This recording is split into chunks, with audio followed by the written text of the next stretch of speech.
Berapa banyak orang Islam yang hanya melihat kemanusiaan Yesus, lalu akhirnya menolak dia sebagai Allah, sebagai juru selamat. Mu'alaf Insan Mokoginta pernah menulis dalam bukunya 101 bukti Yesus bukan Tuhan. Lalu dia bilang begini, saya kutip kata-katanya. Setiap yang bersilsilah pasti bukan Tuhan. Yesus bersilsilah. Itu kan manusia. Manusia kan punya silsilah. Yesus bersilsilah. Berarti Yesus bukan Tuhan. Shalom. Salam sejahtera dalam kasih Kristus. Pada kesempatan ini, secara khusus saya akan membahas satu ulasan penting dan menarik dengan judul Pendeta Ezra Soru berkata, alasan mualaf Ustadz Insan Mokoginta dan polemikus Islam menolak percaya Yesus sebagai Tuhan. Sebelum saya lebih jauh memberikan beberapa ulasan dan penjelasan terkait dengan hal ini, ada baiknya kita bersama-sama saksikan dulu pernyataan dari hambanya Pendeta Ezra Soru berikut ini. Pikirkan ini, berapa banyak orang yang tidak mau percaya Yesus karena melihat kemanusiaannya. Berapa banyak orang Islam yang hanya melihat kemanusiaan Yesus, lalu akhirnya menolak dia sebagai Allah, sebagai juru selamat. Mereka sedang tersandung pada batu sandungan yang namanya kemanusiaan Yesus. Mu'alaf Insan Mokoginta pernah menulis dalam bukunya 101 bukti Yesus bukan Tuhan. Lalu dia bilang begini, saya kutip kata-katanya. Setiap yang bersilsilah pasti bukan Tuhan. Yesus bersilsilah. Itu kan manusia. Manusia kan punya silsilah. Yesus bersilsilah. Berarti Yesus bukan Tuhan. Setiap orang yang dilahirkan pasti bukan Tuhan. Yesus dilahirkan berarti Yesus bukan Tuhan. Setiap yang dinubuatkan Tuhan pasti bukan Tuhan. Yesus dinubuatkan Tuhan berarti Yesus bukan Tuhan. Setiap yang dibaptis pasti bukan Tuhan. Yesus dibaptis berarti Yesus bukan Tuhan. Setiap yang mendengar suara Tuhan pasti bukan Tuhan. Yesus mendengar suara Tuhan berarti Yesus bukan Tuhan. Setiap yang dikasihi Tuhan pasti bukan Tuhan. Yesus dikasihi Tuhan berarti Yesus bukan Tuhan. Setiap yang dicoba oleh iblis pasti bukan Tuhan. Yesus dicoba oleh iblis berarti Yesus bukan Tuhan. Setiap yang berpuasa dan lapar pasti bukan Tuhan. Yesus berpuasa dan merasakan lapar berarti Yesus bukan Tuhan. Semua yang diungkapkan Mokoginta itu sebenarnya gampang. Itu menunjukkan sisi kemanusiaan Yesus. Lapar, dicoba, haus, ngantuk, makan, minum, dan lain sebagainya. Semua kemanusiaan. Tapi gara-gara kemanusiaan Yesus, Mokoginta anggap dia bukan Tuhan. Lalu dia tinggalkan Kristen. Mokoginta telah tersandung pada batu sandungan yang namanya kemanusiaan Yesus. Baik Bapak Ibu Saudara, tadi kita sudah menyimak dan menyaksikan penjelasan dari hambanya Pendeta Ezra Soru. Beliau berkata begini, coba kita pikirkan secara sungguh-sungguh. Berapa banyak orang yang tidak mau percaya Yesus karena melihat kemanusiaannya. Berapa banyak orang Islam yang hanya melihat kemanusiaan Yesus, lalu akhirnya menolak Yesus sebagai Allah dan Juru Selamat. Ada banyak di antara mereka tersandung pada batu sandungan yang namanya kemanusiaan Yesus. Saudara-saudaraku yang dikasihi oleh Tuhan, hal pertama-tama yang ingin saya tegaskan dan tandaskan kepada kita, dan hal ini tidak boleh diintervensi oleh orang-orang di luar kekristenan, Kalau misalnya orang-orang di luar kekristenan tidak percaya akan hal itu, itulah yang menjadi pondasi dan dasar dari doktrin, ajaran, keimanan, keyakinan Kristen. Bahwa Yesus itu memiliki dua natur. Natur kemanusiaan dan natur keilahian. Prinsip mendasar ini, kalau ada orang-orang di luar kekristenan yang tidak setuju dan tidak sependapat, itu urusan Anda. Tapi itu merupakan fakta dari Alkitab yang tak terbantahkan. Bahwa Yesus itu memiliki dua natur atau dua natur, natur kemanusiaan dan natur keilahian. Ada dalam satu pribadi sang firman yang telah muncul turun menjadi manusia, namanya Yesus Kristus. Di dalam satu pribadi itu ada dua natur, natur kemanusiaan dan natur keilahian. Tidak bercampur, tidak berbaur, tidak terpisahkan, tapi bisa dibedakan. Sebagai contoh untuk direnungkan, saudara-saudaraku seperti almarhum Insan Mokoginta, Ustadz Kainama, para polemikus yang lain. Saudara-saudara kita Islam memiliki kitab suci yang namanya Al-Quran. Pertanyaan saya, apakah Al-Quran itu kekal atau fana? Tolong dijawab. Ini pertanyaan yang berulang-ulang saya tanyakan ketika diskusi melalui Messenger, melalui WhatsApp, atau melalui siaran live, apakah di Facebook, apakah di YouTube. Saya selalu bertanya, apakah kitab sucimu yang adalah Al-Quran itu kekal atau fana? Maka sepanjang yang saya tahu dan mengerti, kekal iya, kontennya, isinya. Tetapi yang namanya kertasnya itu tidak kekal.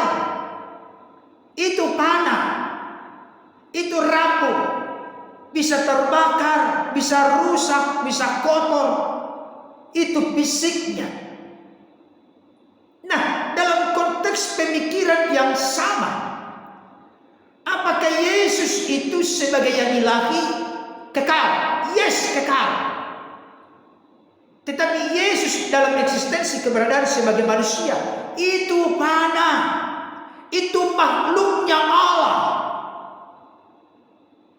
yang mana prosesnya hadir di tengah-tengah dunia ini melalui dikandung oleh Bunda Maria, layaknya seperti manusia pada umumnya, tapi memang ada perbedaan.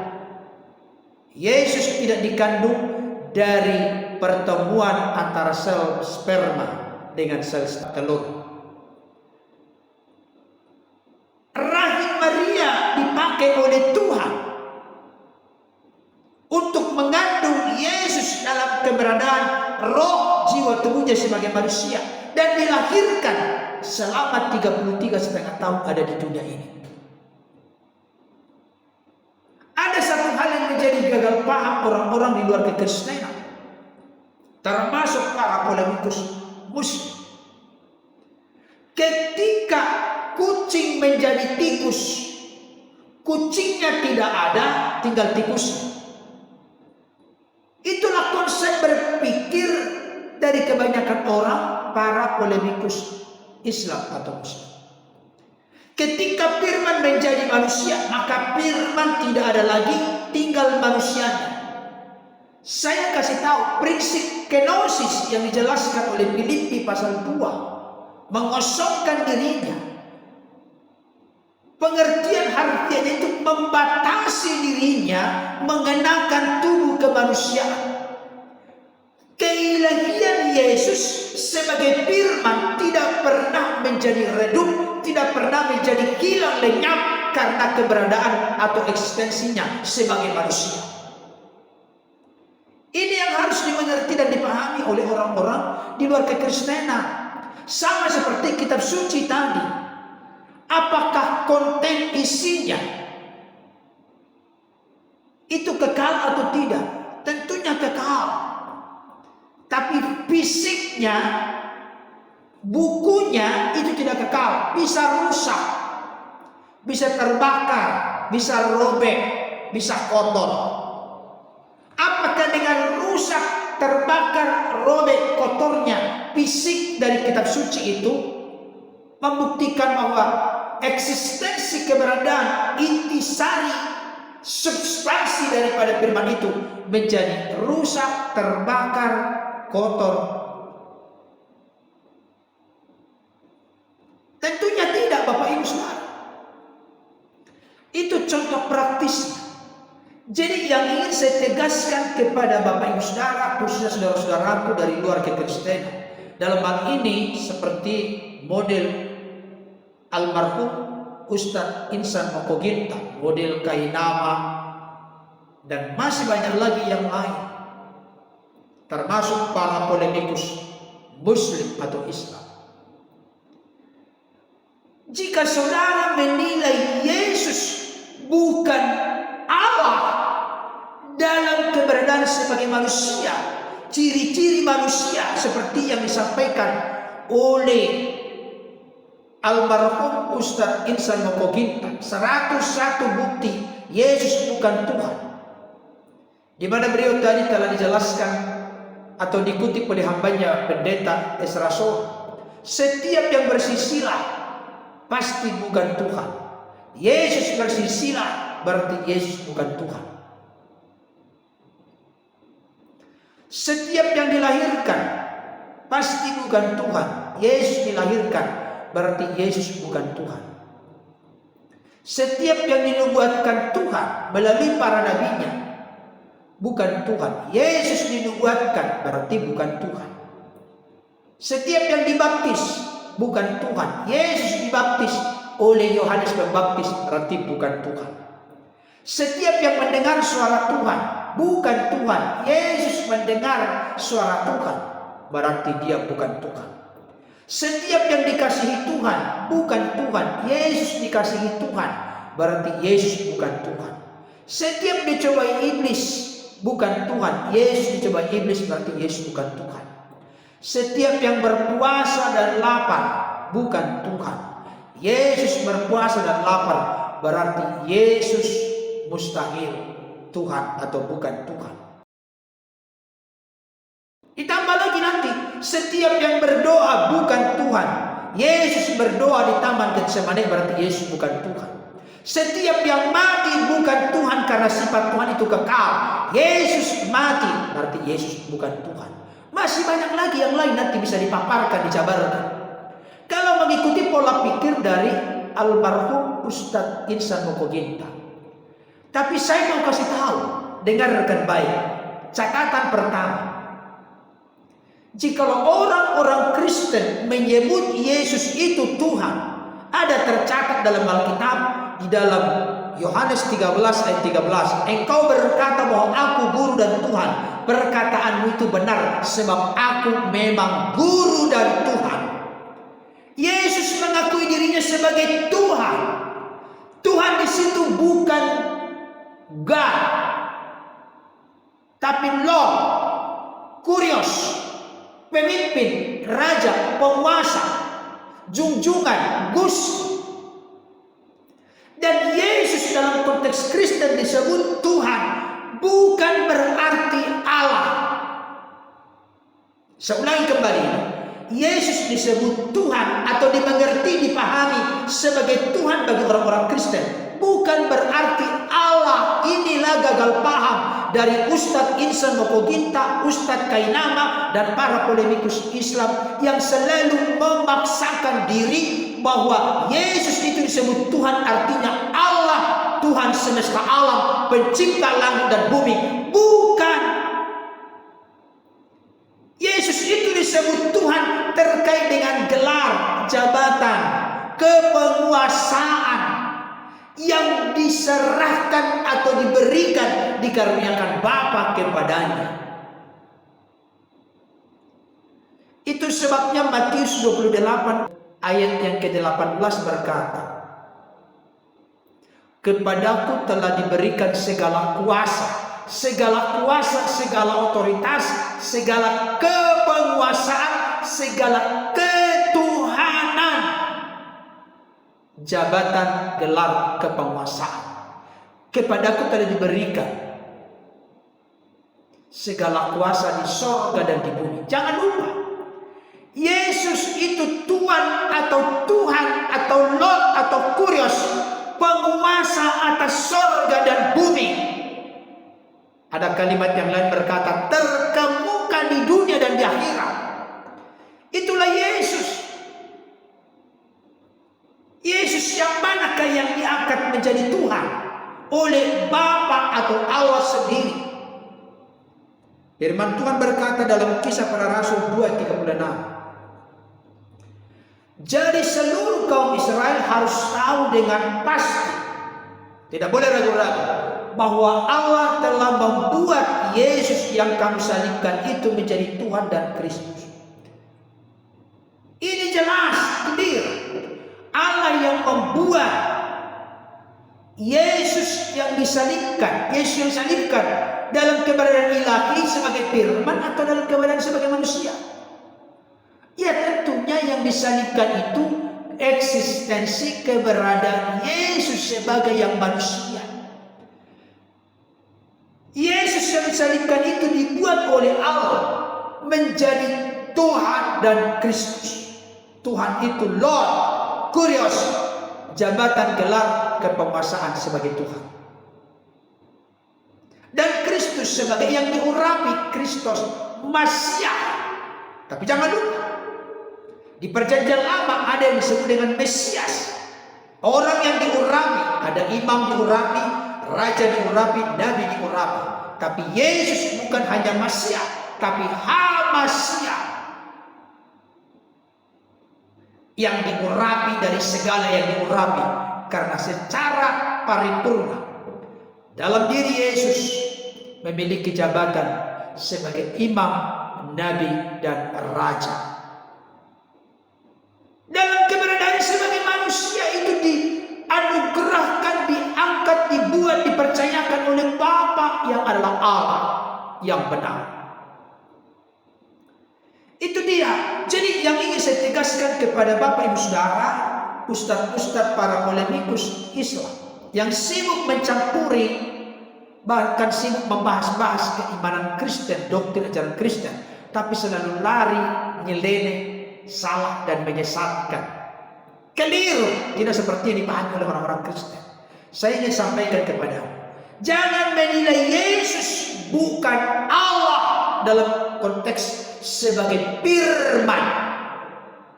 Dari sisi-sisi keberadaan kemanusiaannya, lahir, bersilsilah, dibaptis, berdoa, disunat, mati, lapar, haus, takut. Sisi-sisi kemanusiaannya ini tidak bisa dibuat sebagai argumentasi bahwa Yesus bukan ilahi. Sebaliknya juga, jangan menyimpulkan Yesus itu hanya manusia dengan menghilangkan jati diri eksistensinya sebagai yang ilahi. Jangan melihat dan mengatakan Yesus itu bukan manusia dari sisi keilahiannya. Keilahiannya yang keilahiannya, kemanusiaannya yang kemanusiaannya. Kemanusiaannya tidak bisa dibuat sebagai argumentasi alasan meniadakan keilahiannya. Karena apa? Pada mulanya adalah firman, firman itu bersama-sama dengan Allah, dan firman itu adalah Allah. Ia pada mulanya bersama-sama dengan Allah, segala sesuatu dijadikan oleh Dia, oleh firman, dan tanpa firman tidak ada sesuatu pun yang jadi dari segala yang telah dijadikan. Jadi orang-orang Kristen meyakini, mempercayai Yesus itu ilahi bukan dalam sosok kemanusiaannya yang bersilsilah, yang lapar, yang dibaptis, yang disunat, yang mati, yang berdoa, dan seterusnya. Tidak bisa, orang Kristen pun tidak meyakini demikian. Masa Tuhan mati? Ada nanti pertanyaan demikian. Tuhan mustahil mati. Karena apa? Tuhan bagi Yesus adalah jabatan, gelar, kepenguasaan. Masa jabatan, gelar, kepenguasaan mati? Tidak. Nanti akan saya bahas itu di dalam poin yang kedua. Jadi banyak orang-orang di luar kekristenan menolak Yesus itu sebagai Allah dalam eksistensi keberadaan sebagai firman, oleh karena sosok keberadaannya sebagai manusia atau dilihat dari sisi kemanusiaan Yesus. Kami pun orang-orang Kristen sepakat kemanusiaan Yesus itu bukan ilahi, makanya bisa mati. Kemanusiaan Yesus itu bukan yang kekal, tapi memang setelah kebangkitannya memiliki kekekalan dan tidak akan mati lagi seterusnya. Setelah kematiannya demi penebusan manusia dari dosa kematian kekal dan dari jeratan kuasa dunia ini. Saya berharap ini menjadi jelas dan terang benderang. Jadi kalau ada orang-orang di luar sana yang menolak percaya Yesus sebagai Tuhan karena keberadaan sebagai manusia, saya mau kasih tahu, Yesus sebagai Tuhan bukan berarti artinya adalah Allah. Hal itu makin jelas ditunjukkan dengan firman Tuhan yang berkata 1 Korintus 6 ayat 14, Allah yang membangkitkan Tuhan akan membangkitkan kita juga oleh kuasanya. Perhatikan baik, Tuhan di sini bukan berarti Allah. Tuhan yang dimaksud di sini adalah Yesus. Allah yang membangkitkan Yesus, Allah yang membangkitkan Tuhan Yesus. Maka Yesus sebagai Tuhan di sini sudah pasti bukan Allah, karena tidak klop, tidak sinkron. Masa Allah membangkitkan Allah? Maka yang dibangkitkan di sini adalah kemanusiaan Yesus yang mati dan dikuburkan itu. Itulah yang dibangkitkan. 2 Korintus 4 ayat 14. Karena kami tahu bahwa Ia, maksudnya Allah, yang telah membangkitkan Tuhan Yesus akan membangkitkan kami juga bersama-sama dengan Yesus, dan Ia akan menghadapkan kami bersama-sama dengan kamu kepada dirinya. Jadi Allah yang membangkitkan Tuhan Yesus. Kalau Tuhan di situ artinya Allah, mustahil Allah membangkitkan Allah. Naga maksudnya? Jadi yang dibangkitkan di sini kemanusiaan Yesus yang diangkat oleh Bapa, yang dibuat oleh Bapa sebagai Tuhan penguasa atas surga dan bumi. Bukan sebagai Allah. Eksistensi Yesus sebagai Allah dipercaya orang Kristen dalam keberadaan sebagai firman. Dalam istilah teologis Kristen disebut anak tunggal Allah atau anak Allah. Kiranya ulasan ini dapat menjadi berkat bagi kita. Amin.